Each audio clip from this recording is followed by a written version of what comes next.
Hi, I'm Brian Goulet of the Goulet Pen Company and Ink Nouveau, and today is October 18th, and this is the 9th Goulet Q&A that I've done. This one is going to be focused on paper and notebooks, okay? So I've got a lot of questions, a lot of great questions. A lot of them came from Facebook, which was awesome to see. Not that many on YouTube this week. I didn't get any from last week's video, so kind of interesting just seeing where the different stuff where people are asking questions. So anyway, it's kind of neat. So I'm just going to cover a couple things quickly, and then I'm going to get into the paper and notebook questions.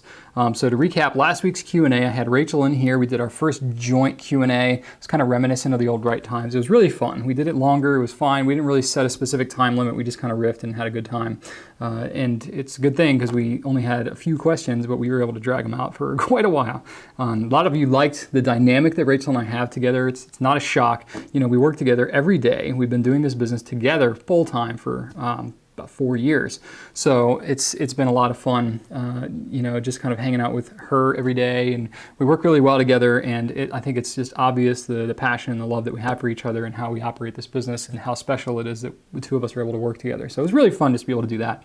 A lot of people commented that maybe they'd like to see Rachel in the future, maybe make it a monthly thing. So I'm not going to commit to anything because I have kind of a habit of committing Rachel to doing things and then she has to agree to them because I already promised them. That's how she ended up in last week's video. But, you know, I will say that I will talk to her and, you know, definitely encourage her to do more in the future. I think she is open to it just because it's not in her nature to be on camera necessarily. She doesn't desire to be in front of the camera, but she is, you know, great to talk to. She's got a great laugh, and the dynamic the two of us have is just really great. It brings out a whole different side of me. So it's really neat, and I'm going to really encourage her to do that. So I think I might be able to make that happen. Okay, so if for one thing that'll help with that though is if you have questions that are kind of specific to the two of us or specific just to her, it'll really help to encourage her to come on here if she has things, because she doesn't play with the stuff as much as I do. She deals with more of the behind the scenes stuff, so it'll probably be better if you can ask questions that maybe she will have more to contribute to. So, also I've had some people ask me, I've got this big black mark on my thumb. This is from some construction that I was doing in our warehouse area a couple of weeks ago, and a 2x4 slammed on my thumb, hurt really bad, and I knew I was gonna have this big ugly mark. I keep thinking to myself that I'm gonna remember to put a Band-Aid on it when I shoot some of my videos, but every now and then you'll see this big disgusting black mark on there. That's what it is, it's a bruise. So anyway, just in case you're curious. Also, just to kind of, you know, keep you up to date. I don't know if you've noticed that I've thinned out quite a bit in some of my more recent videos. I did a video called 30 by 30 by 30 that kind of explains my weight loss and what I've been doing and stuff like that. Basically diet and exercise, that's about it. But I kind of hit another milestone. This morning I'm down to 208, which is a new goal for me. I started at 258 was my peak, so I've lost 50 pounds from my peak about 2 years ago. And then since I really started my exercise initiative this past June, it's been about 4 months now, and I've lost 37 pounds. So it's pretty awesome. It's a great feeling. I'm down to the weight that I was at my peak fitness in my college years, actually slightly below that. And I'm shooting for another 9 pounds. I'm trying to get under 200. I haven't been that since freshman, sophomore year of college. So we'll see if I get there soon. It'll be pretty cool. I'll do another video when I do that. But anyway, let's get onto the paper here. Enough this junk about me, right? Let's talk about paper. So first thing I want to do is I want to say a disclaimer here about paper. Okay, so there's a lot of paper out there in the world, just way a lot of it. Okay, and there's probably this narrow little band of paper that kind of is ideal for fountain pen people. Generally speaking, fountain pens don't have paper that's specifically made for them, but I think the fountain pen community tends to agree and kind of collaborate on what paper is most ideal. And the reason is because fountain pens use liquid ink, and liquid ink tends to absorb into paper much more than your paste or your gel inks that you're going to find in your ballpoint pens and your gel rollerball pens.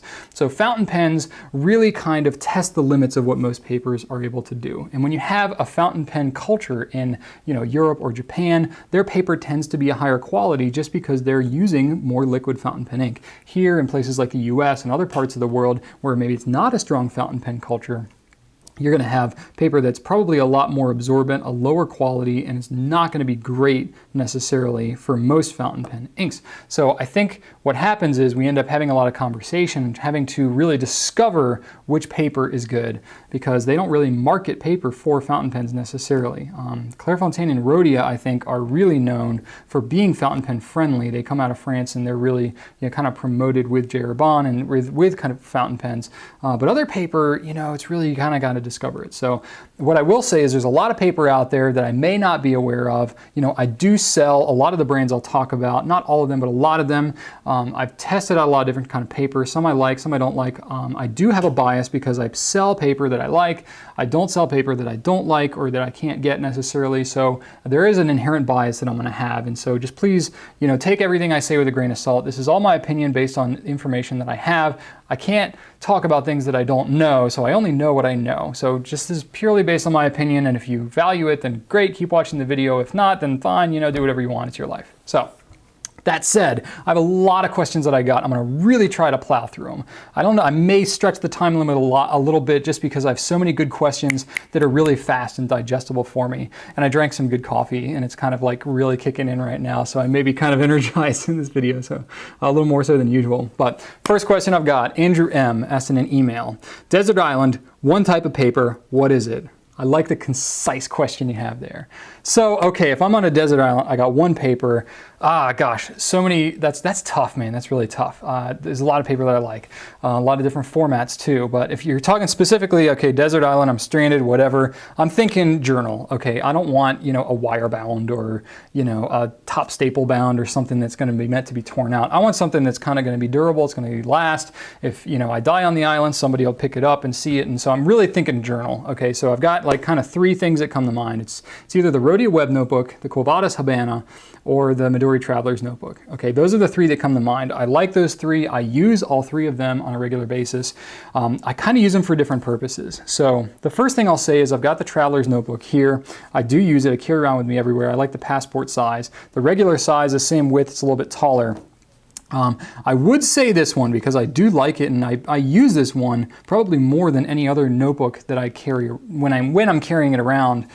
This is the notebook I tend to gravitate to, but I will say that if I was on a desert island trying to record my thoughts and journal and stuff like that, this notebook's just a little small. Even the larger one, it's still a little small. I want something wider, I want something bigger. So that probably rules it out just for me there. Though as hard as that is to say, this just looks like a desert island notebook, doesn't it? But it probably wouldn't win just for that reason. So I'm looking either between the Habana or the Web Notebook.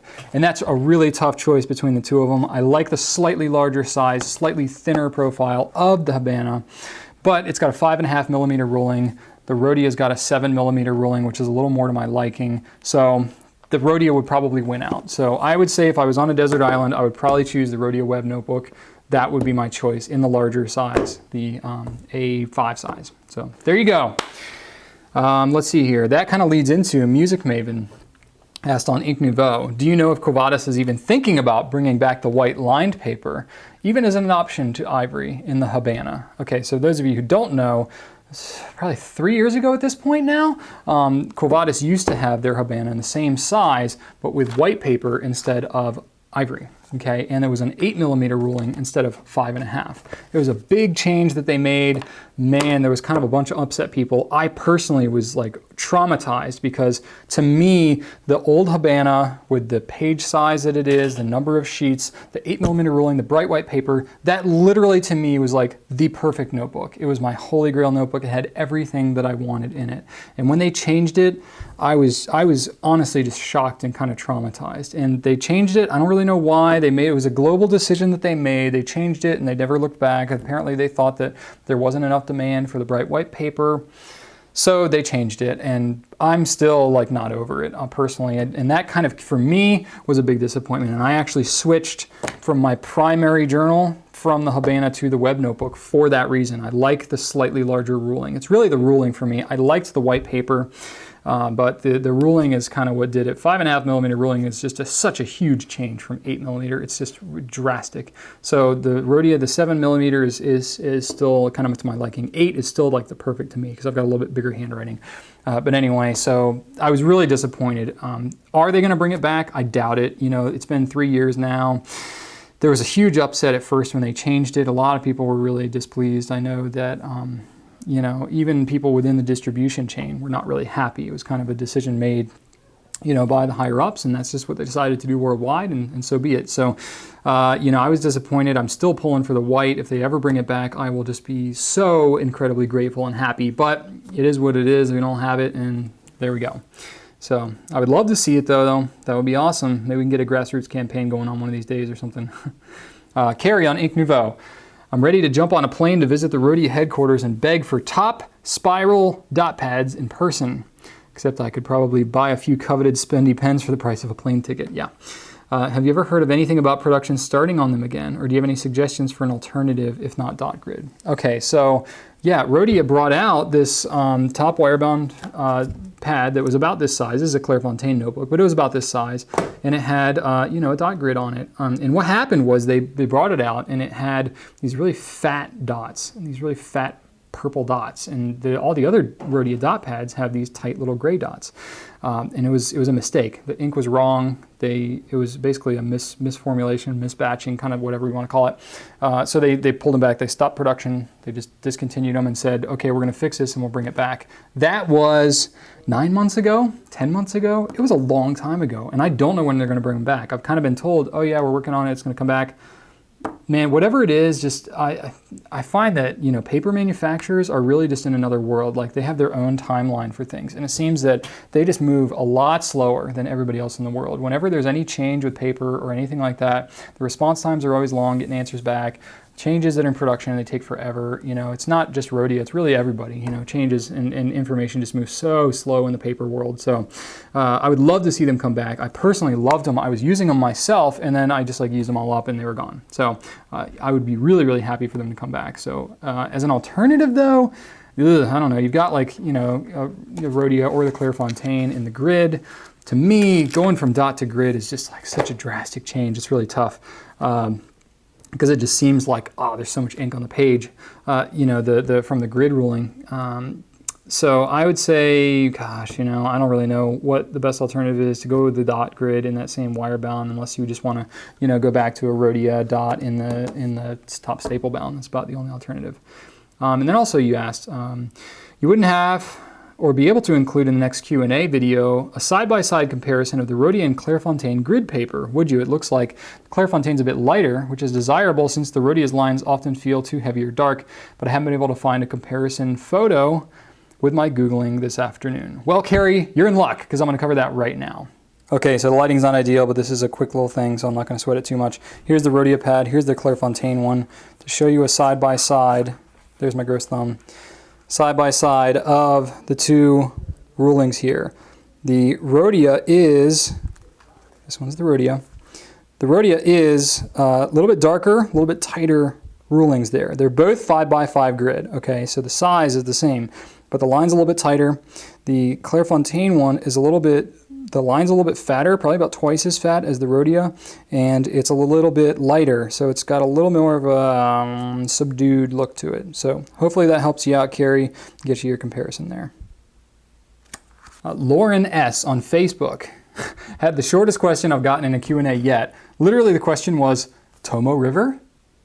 Okay, so Tomoe River is a brand of paper. It's gotten a lot of buzz on Fountain Pen Network. I know the FB Geeks have talked about it. It's a really, really, really thin paper. I think it's around 50 or 55 gram paper. That's really thin to be fountain pen friendly. A lot of people love it, and it's hard to find, especially here in the US. So it's made in Japan, and we have talked to the manufacturer. We're trying to work out something. Okay, there is no US distributor for it, so that definitely complicates things, especially when you're talking about paper, because paper is incredibly heavy, incredibly expensive to ship and to move, especially, you know, pretty much halfway across the world, because we're in Virginia here in the US. So it is very complicated. The paper will be very expensive if we're able to bring it in. I know there have been some group buys and stuff on the Fountain Pen Network, and that's where a lot of this buzz has started happening about it. Currently, it's only sold in reams. We would have to work out something with the packaging and pricing and stuff like that, and work out shipping and all that, export fees and stuff. So it is complicated. We have talked to them. I'm not sure if it's going to be able to happen or not, but if there is a way that we can make it happen and have it make sense, we would love to carry that paper. So hopefully that answers your question. Philip K. you sent an email that actually is kind of similar to Alice M on Facebook and Joshua K on Facebook. But Philip K, you said, what notebook or loose leaf paper is good for high school or college students? Okay, so I'll talk to yours first and I'll touch on the other two. So basically the one notebook that I always point people to whenever they're talking about being in school is Clairefontaine has a notebook. It's the product code C8267. Okay, so it's the only product that they have that's in the US anyway, that is an 8.5 by 11 size. That's an American standard size. Everything else Clairefontaine is all European sizes, A4, A5, all that kind of stuff. So it's a side wire bound notebook. It's got 90 gram paper, just like all the other Clairefontaine, same kind of paper. 8mm ruling. It's lined with a margin on it, just like you would expect with your typical American paper. It is 3-hole punched, which is cool, and it's micro perforated, so you can write in it, you can tear out the sheet. It's pre-punched with the 3 holes, and you can put it in a notebook, which is cool. It's great for students. It's got 90 sheets, so it's much thicker than your regular Clairefontaine notebooks. It's like the thickest one that they have. It's $12, so it's kind of expensive, but that's the only downfall, really. But for the amount of sheets that you're getting, it's not really that much more expensive than all the rest of them. So, and it's got the thick, the side wire bound. The double wire bound, really durable binding, so it's not this cheap little spiral thing that's going to get all bound up. So that's the one that I kind of always point to if you want something that thick. Now, if you don't need the 3-hole punch, or if you want something that's more for a multi-subject kind of thing, everything else they have is going to be an A4 size. So it's not going to be an 8.5 by 11. It's going to be 8.25 by 11.75. It's just slightly shorter, slightly taller, slightly thinner. Not as wide. What do you call that? Thinner, I guess? Whatever. So that's what you're dealing with all the rest of the Clairefontaine notebooks. Okay, it's going to be A4 size, A5, whatever. The A4 is kind of like the classic notebook size. So they have other side wire bounds, which is what I always point to because it's the most economical way to bind them. So you've got lined graph and French ruled in that Clairefontaine, size, side wire bound. It's $5.25 for those, and it's got 50 sheets. So those are good. They're a little more consumable. Now, if you're looking at something like a Mead or a 5-star or whatever the classic kind of American notebook sizes are, you're talking about, brands, not sizes, brands. Those you're looking at like $1.50 a piece, something like that. So the Clairefontaine is going to be considerably more expensive. A lot of the reason for that is it's got to be imported from overseas, and so it just makes everything much more expensive. The paper quality is better, yeah. So you are paying more for the paper. You're paying more because you've got to cart it over here from France. So that's tough. So hopefully that helps you out there. You asked about loose leaf paper too. Oh gosh, well, that kind of leads me into what Joshua K, you were asking me on Facebook. Who makes the best lower cost loose leaf paper, be it fancy French brand or not? So Clairefontaine does make a loose sheet paper. It is bizarre because it's got this multi-hole thing going on. So it's basically just got like holes all over the place on the side. We special ordered it once, like 3.5 years ago, back before we really knew anything what we were doing in this business. We special ordered it. It was heavy, it was expensive, did not sell very well for us. Even though we had a lot of people asking for it, no one really bought it. That was kind of a problem for us in the early days of our business. But anyway, so it does exist. It's not imported regularly into the US. There might be a couple of retailers that have special ordered it themselves that you might be able to find. We don't carry it though. So it's something that you can find out there, but it is expensive. It's going to be like $10, $12, $13, whatever, for 100 sheets. So it's very expensive for a loose sheet like that. So, and then it's still the A4 size, so it's not American size. It's got that multi-hole thing, so it's kind of weird. But it's there, so if you want something lined or French rolled or whatever, that's what you can get. I don't really know of anything else that is really fountain pen friendly, that's loose sheet. I know Moleskine has some loose sheet stuff that I have not heard is great with fountain pens. And then also, your option would be just regular printer paper. Okay, so if you want to do regular printer paper, that actually kind of gets into what Alice M was asking me. What paper do you recommend for printing downloadable stationery that is fountain pen friendly? That I get asked a lot of times about, what's the best loose leaf paper. I can say if you've ever ordered from gouletpens.com, you know that we handwrite notes on the invoices, and what we use is HP 24-pound premium, or HP 24-pound laser jet. They used to have a 28-pound, which was great. but they discontinued that. The 24 pound is not quite as ideal, but it is very economical, which is why we use it, because we print, you know, a fair number of those things. So we use it. It's fountain pen friendly. It's affordable, you know, especially because you buy it in a ream and it lasts a long time. If you want really, really good stuff, you can, and if you're, you know, it's worth it. If you're buying a ream, unless you really go through paper like we do, you could buy the HP 32 pound premium laser paper. That stuff will run you about 20 bucks a ream, which is 500 sheets. In the grand scheme of things, that's really not that much, especially if you consider what you pay in a bound notebook, you know, for the same kind of thing like in Clairefontaine or whatever. But that stuff's really good, so I recommend trying that out. Nate B on Facebook, what are some places to get cheap 90 GSM paper? Also, is there much of a difference between 90 GSM and 100 GSM paper? Okay, so first thing I'm going to address is, you know, cheap and lined paper. I'm assuming you're talking about loose sheets, which is kind of what I just addressed. I honestly don't know what to tell you because, you know, and I get asked this from time to time, where do you get cheap loose sheets that's really good? I don't really know. They don't really exist that I've been able to find in the 4 years I've been in this business. If you know, please tell me in the comments on YouTube or Ink Nouveau or email Goulet QA. I would really love to know because I personally haven't found it yet. I've been able to find some loose sheets out there, but they are not cheap, like the Clairefontaine ones. So that's all I got. Sorry, that's just... Normally I don't like to answer questions that I can't answer, but I honestly would love to know what is out there, what have you used that works well? Because I'm at a loss. But because you asked your question, okay, what's the difference between 90 GSM and 100 GSM paper? And you also said specifically a video example would be nice. I can't really show you in a video like this, and honestly, it's hard to show in a video because, let me backstep a little bit. No one asked me this question specifically, but I know that it's a question in some of your minds, especially if you're new to paper. What is GSM or G or GM squared? What does all that mean? What does that have to do with anything? Okay, so that number, or it's always a number, so it might be 75 or 80 or 90 or 100. Typically, if you're dealing with fountain pen paper, it's going to be above 70, so probably like 80 or 90, maybe 100. So what it is, the GSM, it's grams per square meter. So it refers to the weight of a sheet of paper. So if you take 1 square meter of paper, which is like about 3 feet by 3 feet, somewhere there about, 1 square of that and weigh it, how many grams does that weigh? Now what does that actually tell you? It doesn't tell you the thickness of the paper necessarily. It tells you the weight of the paper. Okay, so generally speaking, there is a correlation between the weight of the paper and the thickness of the paper, but that's not necessarily the case. The coating, the sizing on the paper, that can make a difference. The type of product it's made out of, cotton paper might weigh a little bit differently than pulp, paper made from wood pulp might be a little bit different, or it might be, you know, laid paper might be a little different than the cotton paper. I don't know, there's a lot of different variables there that could skew just a little bit, the difference between the weight and the thickness, okay? But generally speaking, that's a fairly safe assumption to go that the heavier weight is going to be a little bit thicker. That's the best basis that we have to go on because there is no true measure of paper thickness that these notebook manufacturers advertise. It's always the weight.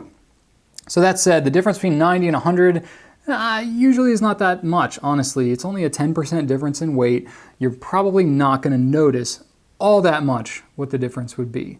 The difference between 80 and 90, sometimes you can notice a difference. 80 and 90, you're talking about the difference between Rhodia and Clairefontaine. That's 80, that's 90. So those you might be able to tell. The difference between 70 and 80, you can usually tell. Okay, and I don't know if it's a correlation between like people who make 80 or 90 gram, they know that they're going with fountain pen people, so they size the paper differently, they have more of a clay coating, whatever, and people that have less, you know, is usually cheaper paper. I don't really know, honestly. There's a lot of mystery out there about how paper is done, and I can't go full on in detail into that, but there you go. So I don't know how much that really helps you, but what I will say is that generally speaking, if you have a thicker paper, you can kind of sometimes assume that you will have less bleed through onto the back. Feathering really doesn't have much to do with the thickness of the paper. It really has to do with the coating that's on the paper. So, you know, you could assume that if it's a heavier paper, it might have more coating on it. Not necessarily thicker, but it might be more coating. So there's a lot of different things. And then you've got things like rice paper, onion paper versus wood pulp. You know, all these papers are going to absorb things differently. Cotton is going to absorb very differently than rice. So All that said, there's a lot of different variables there, and I may have just raised more questions than I've answered, but the main thing that I want to get across with that question is that the paper thickness or the paper weight is not necessarily indicative of how well it's going to perform, which is why I can't just show you one example of like, here's 90, here's 100, and this is the difference between the two, because it's really going to vary a lot, one brand to another. Okay, Ted, on Ink Nouveau, you said, do either you or Rachel like to use laid paper? If so, what nibs do you like to use on it? Okay, so what is laid paper, first of all? Laid paper is basically paper that's made kind of in this old handmade fashion. And the way that it's made is that the paper is dried on these racks that are kind of these wire things, that just this wire-like mesh type stuff that lays across. And when the paper dries, it has kind of this textured, kind of like groove, like almost like little speed bumps that go all the way across. You know, it might be like every 2 millimeters. It's really, really small bumps. They just go all the way up. It's a really cool feel to it. So if you're looking at the original Crown Mill Classic Laid or the Goulet Verge de France, forgive my botching French there completely, but those two are this laid paper that Ted's asking about here. So the thing about that paper is it feels really cool. It's got a great texture to it. It looks really classy. Sometimes it's got a watermark built into it. It's usually a more expensive paper. And so it's really kind of cool. It might come in all different kinds of colors and stuff because it's really paper intended for correspondence. It almost always comes in a glued binding, so it's really meant to be torn out after you write the sheet. It's not a really durable binding. So what nib do I like to use on it? I use it only for correspondence. I don't use the paper every day. It's very seldom that I'll use that laid paper because quite frankly, I hate writing on it. I do not like textured paper. I do not like paper with a lot of feedback. I am just one of these that likes to be glassy, glassy, glassy, smooth all the time, as much as I can. I like to skate across the page with a smooth nib on smooth paper. That's just me, that's my style.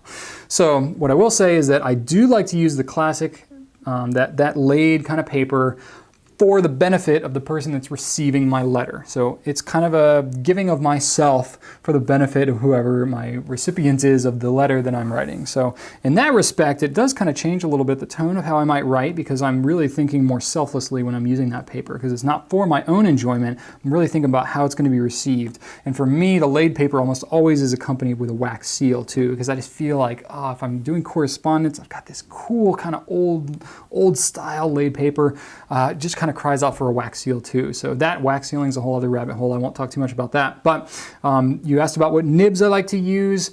I will use a stub nib on it just because I like that kind of calligraphic look.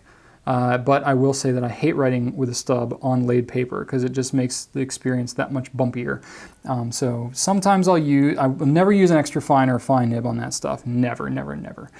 That's just me personally. I like to use broad nibs. So I'll use a medium or a broad with some kind of wet ink, something that shades maybe really well, and maybe a stub as well. I don't use flex nibs on it because that is just a terrible experience in my opinion. But if you want to do that too, if you really want to be selfless and make a cool looking letter that you want to send to somebody, practice with the flex, use it on that laid. It'll look really cool, but it will write like absolute garbage, in my opinion. Not because it's the paper's fault necessarily. It's got nothing to do with the quality. It's just the little speed bumps. It's not my style. Anyway, Joseph Q on Facebook said, which is more fountain paper friendly? Okay, I think I got tripped up on your words there. So which is more fountain paper friendly, the Quo Vadis Habana or the Leuchtturm 1917? So I'm assuming you're talking about which paper is more fountain pen ink friendly. So basically you've got the Habana and the Leuchtturm 1917. They're both bound journals. They're very similar to each other. Personally, I like the Habana paper a little better. The Leuchtturm is a little more absorbent. You can watch my video on the Leuchtturm, actually the part 2 of the video that I did on the Leuchtturm paper quality. I did compare it to the Habana in there. So if you see that, then you'll get to see a direct comparison. I'm not going to do that for you right now. But I will say that for whatever reason, I feel like Leuchtturm's quality, their paper quality, has been improving lately. Now, not that their quality was bad before necessarily. It was slightly more absorbent, wouldn't shade quite as nice, would have some bleeding issues if you're writing really heavy. It was not unacceptable to me, which is why I still carried it. But it's been improving, not with any kind of dramatic fanfare or with any kind of specific product line that they brought out that says, hey, this is better paper. But they have just kind of been improving the paper that they've been putting in their regular notebooks, which is good. Don't get me wrong. I just noticed I need to turn those over.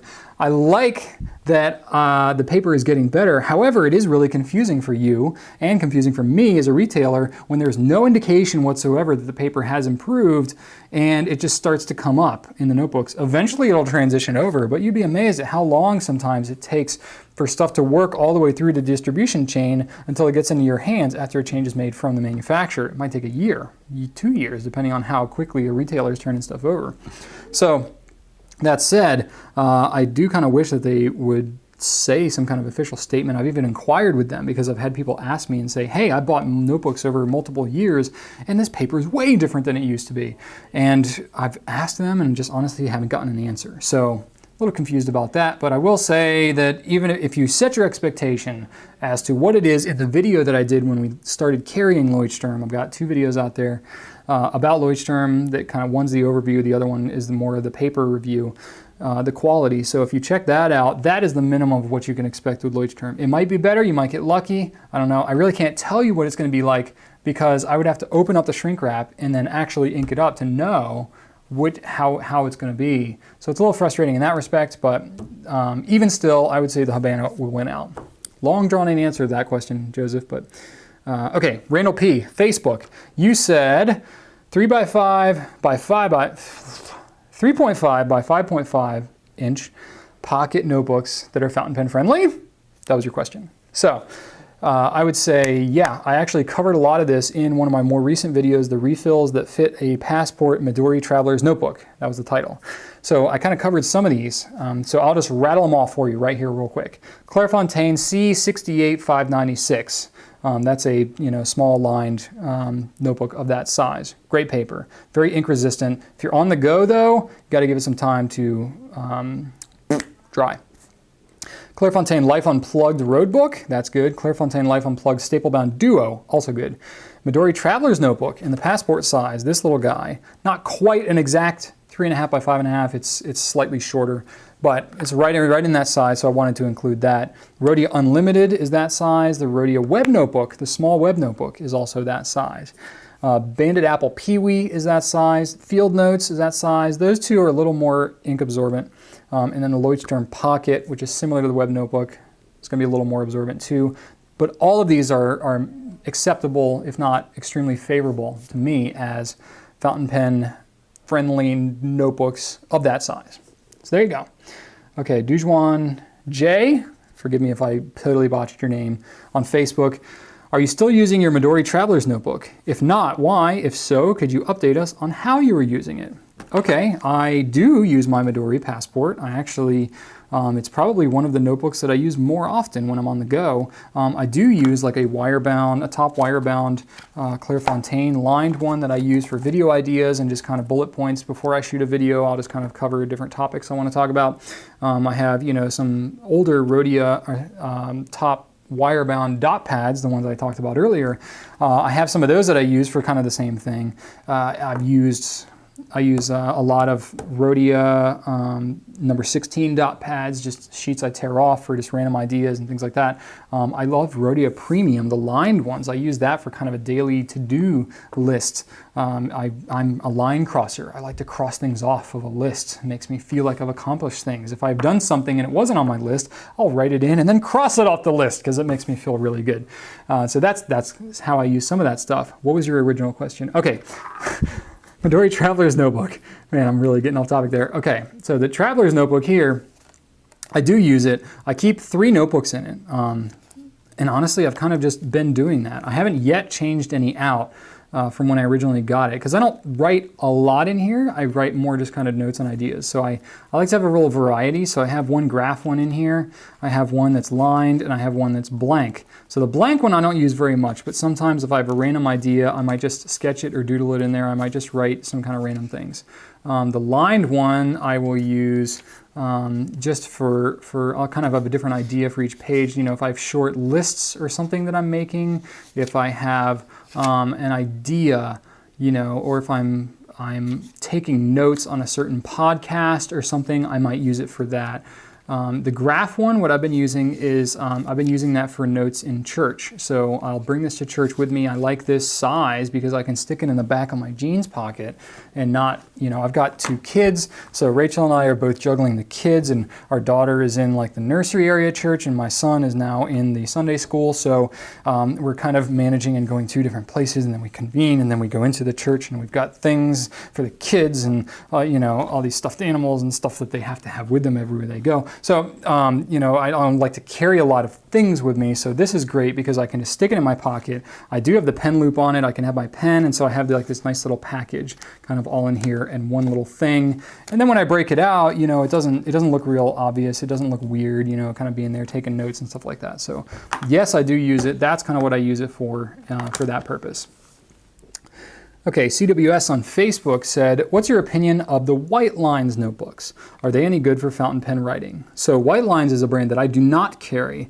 I have been asked about it, not as much as I would have thought, honestly. I've been asked about it here and there. Maybe every 6 months I'll get a question about White Lines. So they're on my radar. White Lines is a brand of notebook that I don't carry. I have little familiarity with it. In fact, the first time I actually wrote on it was today, about 10 minutes before this video. So they got some cool things, on the back here it says 0 carbon footprint, so I think they're kind of an eco-conscious thing. I think they use some recycled paper in here, I'm not 100% sure.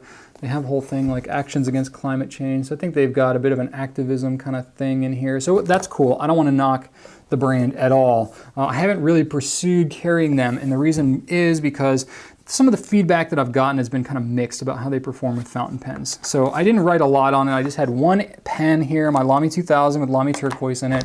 And I just wrote on a little bit, and I did get some bleeding on the back. The paper is a little bit toothy, which is fine. I don't necessarily have a problem with toothy paper. It's not really my preference necessarily, but every now and then I like to switch things up a little bit. I'll use a toothy paper, but the bleeding for me was really kind of the big deal. So I've got a medium nib in this Lamy 2000, which puts down a fair amount of ink, but the bleeding really, that to me, I wouldn't use the other side of that page. So that's kind of a disappointment, but the paper is kind of cool. So the whole idea behind White Lines, I think, is that it's kind of this gray, light gray paper, and the lines themselves are white. White lines, makes sense, right?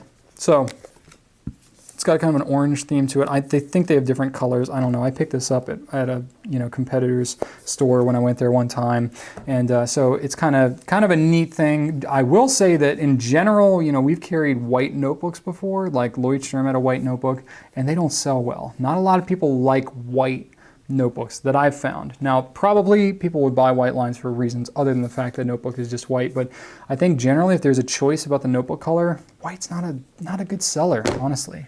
Not as much as I would think anyway. Sometimes, you think, there's, for something like this, like a strange color notebook or pen or whatever, you think like, oh my gosh, I bet if somebody made one, they would sell a ton because they're not offered anywhere. Generally speaking, what I've found is that if something isn't offered, it's usually for a reason, because they've tried it before and it hasn't sold. So anyway, I'm not able to speculate anything about White Lines. I'm sure they sell plenty and they're doing fine, but for fountain pen use, it's been, I don't want to burn any bridges in case I do carry it in the future. I'd be interested in learning more about them, but I will say I'm not just like blown away with them. And I've got so many different brands of paper right now. I'm not really like hard charging to pursue any new paper, especially if I'm not that crazy about how it performs. I am just rolling today, aren't I? Holy cow. Okay, so I've got a couple more questions. I'm going to try and plow through them. Okay, Jessica B on Facebook. Piggybacking on this, could you show the Rhodia weekly planner? I'm interested in the layout and it's kind of hard to tell in the photos. Crap, I didn't grab one. Sorry, I prepared really good. I skipped over that question. Okay, so I don't have it with me. I'm debating in my head right now whether I should go grab it.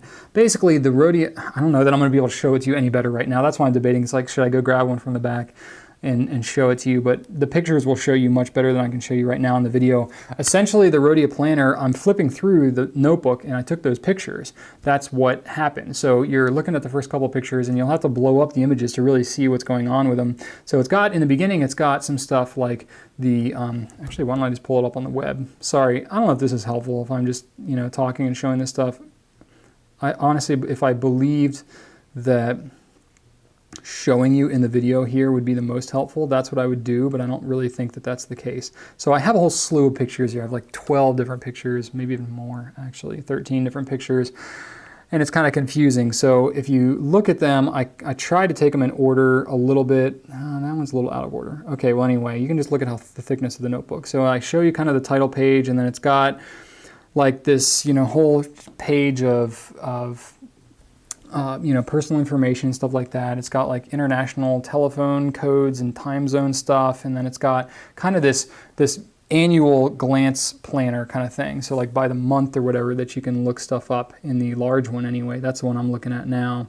It's got this thing called like the Anno Planner, which is basically, it kind of gives you like an at a glance look. And then it's got like some maps of the world and different continents and stuff like that.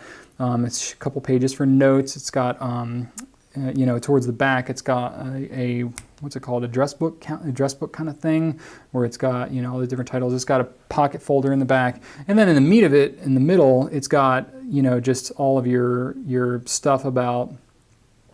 On one side, it's got each day, you know, for the full week, and then it's got each of the times, you know, kind of throughout the day. And then on the right side, it's got just a graph paper thing where you can take notes or whatever. So that was probably a terrible explanation. I may even cut that out of the video, I'm not sure.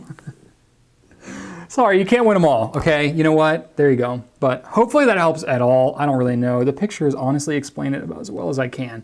So hopefully that helps you out there. So sorry, Jessica. Okay, BFT Systems on Twitter, at BFT Systems on Twitter. How about options for carrying your pens with your notebooks? Pen loops, sleeves, elastics, whatever.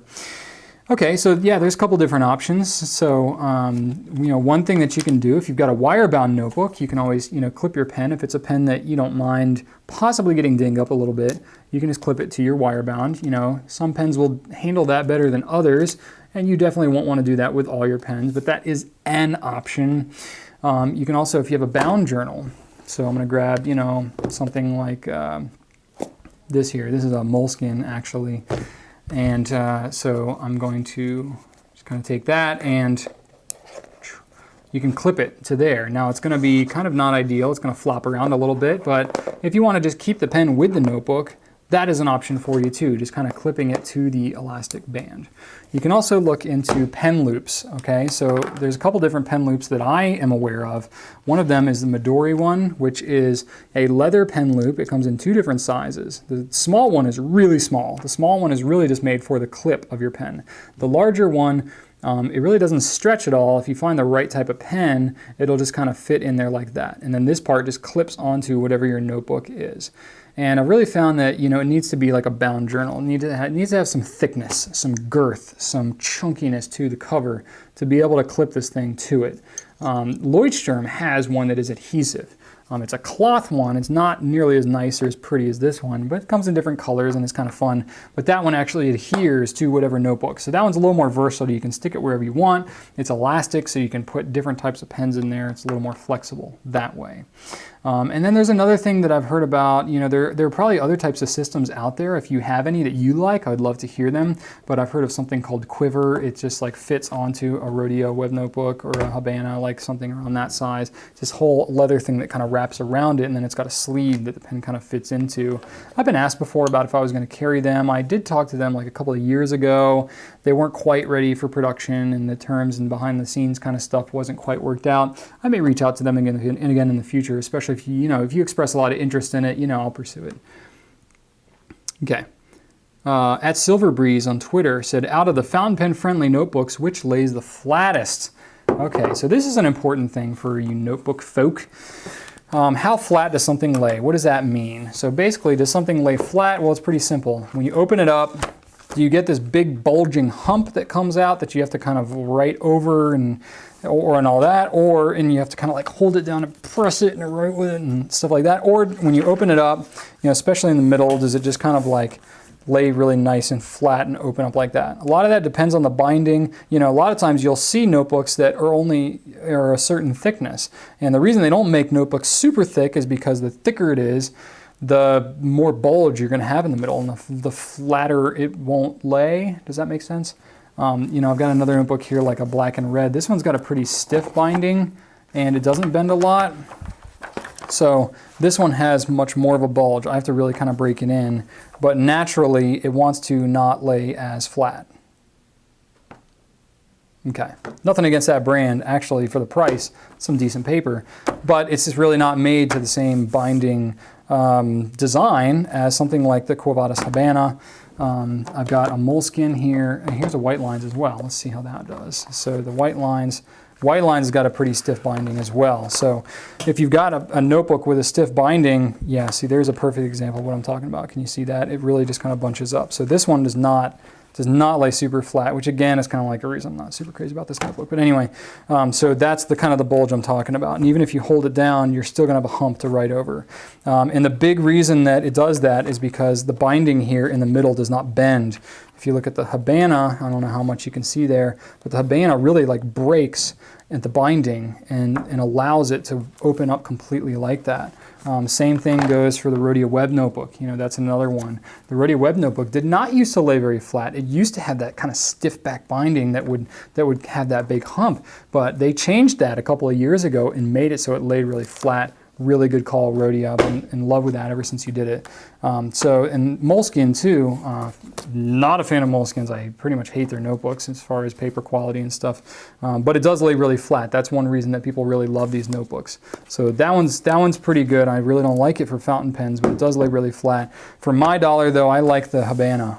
It's a little bit thinner in sheets than the Rhodia web notebook, though they both lay really flat. For me personally, I've got big hands and stuff like that, and the slightly larger edge of this notebook allows it, I feel, to lay a little flatter. It's not quite as thick, so it just makes it a little bit easier to lay flat.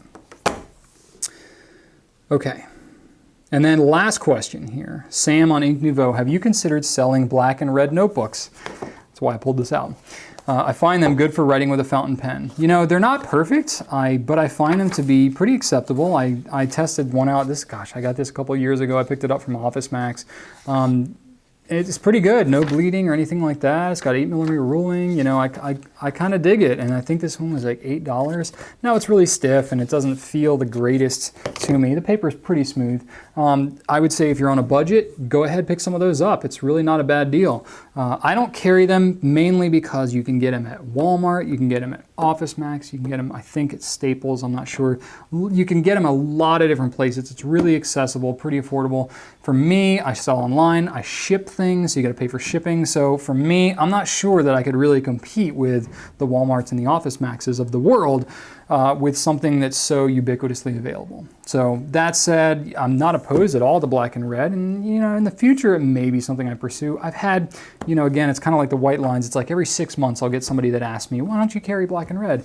You know, it's the kind of thing like I have no opposition to it. In fact, I think it's a pretty decent product, and the fact that I'm not affiliated with them at all, and I will make absolutely no money by telling you to buy their stuff, should just tell you that, you know, I'm pretty impressed with it. So, you know, if you want to try it yourself, go for it. Maybe it'll give me some credibility as a reviewer, blogger, retailer, whatever, to just tell you to go try something that I don't sell. So go for it. I would say that black and red is one of the brands that I've been kind of more impressed with for the money. Now, I bought this notebook a couple of years ago. I haven't tried it recently. I know sometimes, especially with some of the bargain brands, paper quality can change, especially as stuff gets outsourced or the brand gets bigger. They go to another paper mill, maybe something that doesn't have as good a quality process, doesn't have good a source material. So quality can change. So that saying, I may be using a notebook that isn't quite as representative anymore, but I think the reputation is still out there pretty good for black and red. So that said, I know I ran a little bit longer than usual today, and I'm sorry for that, but I had a lot of really good stuff to cover with paper, and I think that got a lot of really good questions. So thank you everybody who asked me questions. This is really good. I was excited when I got through these questions because there were just so many good ones about this paper, and not really basic ones either. These ones really kind of got in, so that was good. I was glad to answer these. That said, next week I am going to be answering open forum questions again. I'm kind of coming on a routine, I think, of going with a theme one week and then open forum next week. And the reason is, if I did a theme every week, it would be really kind of tough because I would get random questions and I would never be able to kind of really fit them in. Or you might ask me a question and I wouldn't get to it for 2 months until I fit in with that theme. So next week's theme is going to be open forum, which means you can ask me anything. I have a backlog of some older questions I may pull from, but anything that's on your mind about fountain pens, ink, paper, any of that kind of stuff. You can ask me, you can ask about whatever. If I feel like answering it, I might. It could be a completely random question. But the way that you can do that is you can post on Ink Nouveau, on the comments under this video that I'm posting today, episode 9. You can also post, excuse me, I've been talking a lot. Should have grabbed some water. You can also post on the comments on YouTube on this video, on this episode. You can email gouletqa@gouletpens.com. You can hashtag Twitter on gouletqa. You can answer on Facebook whenever we prompt you, or we may prompt you on Twitter as well. So those are all kind of the different avenues. Should be a lot of, just plenty of places. We try to be, in all places that we can to make it as easy for you to ask these questions as possible. And then I kind of compile all the questions and sort them all based on what I think I can answer best, and then I'll answer them, and I kind of keep a backlog of ones that I don't get to just in case. So hopefully that is a cool. I hope you like this Goulet QA thing. I'm kind of finding a groove with it. But anyway, had a lot of fun. I really enjoyed doing these. Next week is going to be, see, I should have checked the date on the calendar. Now I have to check. Okay, next week is going to be October 25th. That's going to be the next Friday. So we're going to keep Goulet QA going and rolling. And yeah, so I hope you have a great week. Thanks so much for watching this video. And as always, write on.